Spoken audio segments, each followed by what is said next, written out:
حاجی صاحب آپ بطور خادم الحجاج جاتے ہیں حاضری کے لیے، جی سر، حج کے لیے، جی سر۔ پہلی حاضری سے ہی ایسا ہے یا؟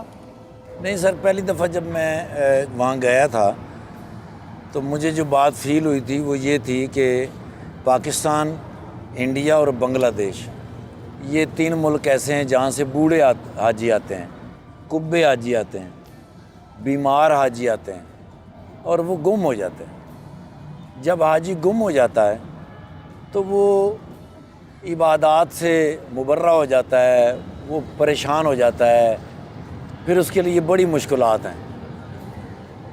تب میں نے یہ فیصلہ کیا کہ میں ان لوگوں کے ساتھ میں ان کی تلاش جاری رکھوں گا، ان کو میں گم نہیں ہونے دوں گا۔ پھر تھوڑا سا میں نے ایکسپیرینس کیا، وہاں ایک آفس تھا جہاں سے لوگ گمے ہوئے مل جاتے تھے، میں نے ان کے ساتھ تھوڑا وقت گزارا، پھر میں نے نقشے یاد کیے جی۔ نقشے یاد کیا؟ جی، میں نے مدینہ منورہ، مکہ مکرمہ، منی، عرفات اور مزدلفہ، اس کے میں نے نقشے یاد کیے، اس کے روٹس میں نے یاد کیے۔ منی کے اندر جتنے خیمے ہیں اس میں چونکہ ہر ملک کا خیمہ ہوتا ہے، تو پاکستان اور انڈیا کے اور بنگلہ دیش کے جو خیمے تھے ان کو میں نے یاد کیا، ان کے روٹس یاد کیے، ان کے شارٹ کٹس میں نے یاد کیے۔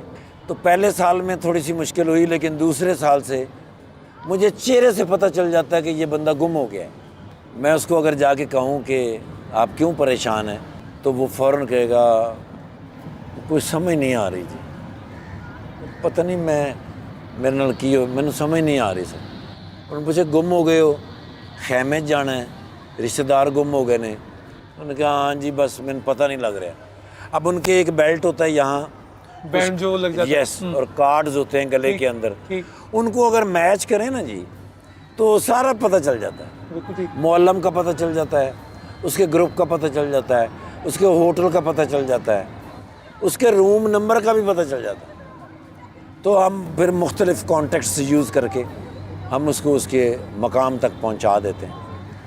جب اس کے مقام تک اسے پہنچایا جاتا ہے نا، وہ فیلنگ میں بتا نہیں سکتا کہ وہ پریشان ہے، اس کو یقین نہیں ہو رہا کہ میرے ساتھ کیا ہوگا۔ تو ایک دم سے اگر اسے کہیں کہ یہ ہے نا آپ کا خیمہ، پھر وہ اس کا نمبر پڑے گا اور پھر وہ لوگ دیکھے گا، اور لوگ دیکھنے کے بعد اسے جب یقین ہو گیا کہ میں آ گیا ہوں، پھر جو آپ کی طرف دیکھتا ہے نا وہ نہیں، میں وہ بتا نہیں سکتا۔ مثلا ایک بات میں آپ کی آنکھیں دیکھنا چاہتا ہوں ابھی، اب آپ اگر رہنا اتارے تو ہاں آپ بتائیے۔ ایک دفعہ نا جی زمزم جہاں سے بھرتے ہیں وہاں سے لوگ زمزم بھر کے جا رہے ہیں، اس وقت 10 لیٹر کا کین الاؤ تھا۔ جی، ایک بزرگ تھے کے پی کے، ان کی عمر رہی ہوگی 70 کے قریب، ٹھیک، انہوں نے وہ زمزم کا کین بھرا، تھوڑی دور چلے تو رکے، پھر انہوں نے نیچے رکھا، پھر بیٹھ گئے، پھر وہ اٹھے، کین انہوں نے رکھا، پھر چلے۔ جب دوسری جگہ گئے تو میں نے اپنا کام سارا چھوڑا، ان کو میں نے کہا باقی دوست، میں نے کہا یار یہ سنبھالنا، میں ابھی آتا ہوں۔ میں گیا اس بابا جی کے پاس، میں نے ان سے کہا، میں نے کہا میں کین آپ کا چھوڑ دوں؟ تو انہوں نے مجھے ہاں یا نہیں کچھ بھی نہیں کہا۔ میں نے کین ان سے لیا، میں نے ان کا ایک ہاتھ پکڑا، اب میں ان کے ساتھ باتیں کرتا کرتا چلا جا رہا ہوں۔ تقریباً ½ کلومیٹر ان کا گھر تھا، مختلف جگہیں سے۔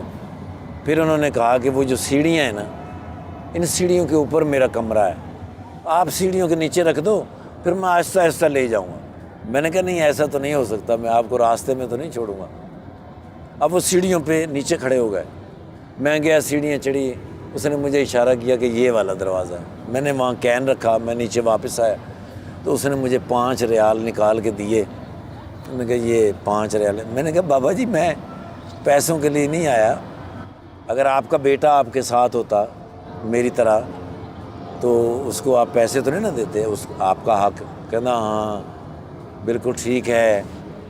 ابھی بیت اللہ کس طرف ہے؟ تو میں نے میناروں سے دیکھا، میں نے کہا وہ اس طرف ہے۔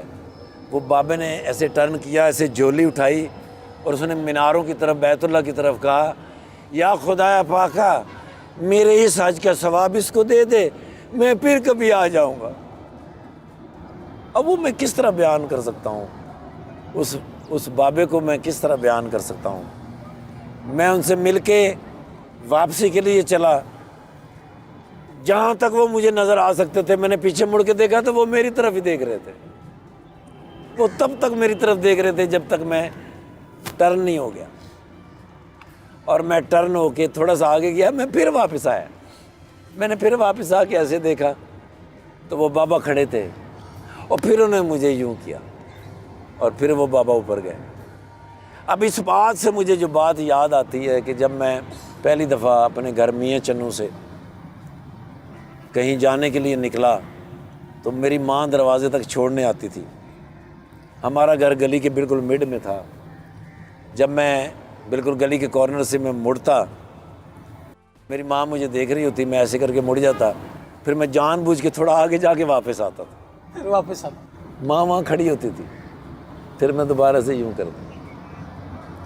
میری ماں کو اس دنیا سے رخصت ہوئے 30 سال ہو گئے۔ 30 برس جی سر۔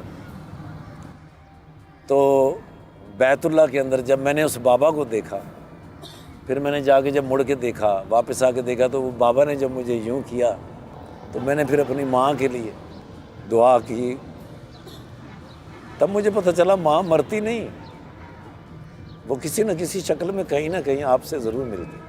تقدیر الہی کے نوشتے بھی وہی ہیں، اللہ بھی وہی اور اس کے فرشتے بھی وہی، اتر سکتے ہیں تیری امداد کو ملائک اب بھی، گر ذات الہی سے تیرے رشتے بھی وہی ہے۔ اللہ کی مدد کبھی ختم نہیں ہو سکتی، ہاں اللہ سے ایک رشتہ رکھنا پڑتا ہے۔ مدینہ منورہ کی کیا کیفیات اور کیا فضا ہے؟ اگر میں پوچھوں، آپ تو گاہے گاہے، ہم تو بڑے کہتے ہیں کہ بس وہاں یہ کہیں کہ یک نگاہے گاہے گاہے، بس کوئی شک نہیں۔ تو کیا فضا ہے وہاں کی حاجی صاحب؟ مکہ مکرمہ میں نا جدھر سے گزرتا ہوں نا اللہ مجھے دیکھتا ہے، میں گلیوں میں جاتا ہوں اللہ مجھے دیکھتا ہے، میں ہوٹل میں ہوں اللہ مجھے دیکھتا ہے، مجھے جلال سے ڈر بہت لگتا ہے اللہ کا۔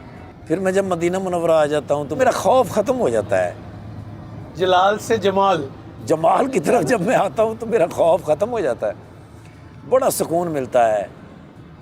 یعنی اگر میں ڈھونڈوں بھی صحیح تو میرے اندر سے وہ کہ دعا کروں میں کسی چیز کی کہ مجھے فلاں چیز چاہیے یا میرا فلانا مسئلہ ہے، وہاں آ کے مجھے لگتا ہے کہ میرا کوئی مسئلہ نہیں، اور یہ میرے مسئلے ہیں ہی نہیں، یہ میرے مسئلے ہیں ہی نہیں، ہیں ہی نہیں۔ اللہ اکبر کبیرہ۔ بھئی یہ جس کا ہے، جس نے تھاما ہوا ہے اس آسمان کو، جس نے تھاما ہوا ہے اس زمین کو، جس نے سمندر کو تھاما ہوا ہے، اس نے مجھے بھی تو تھاما ہوا، وہ مجھے کبھی گرنے نہیں دے گا، مجھے اس پہ پورا ایمان ہوتا ہے، پورا یقین ہوتا ہے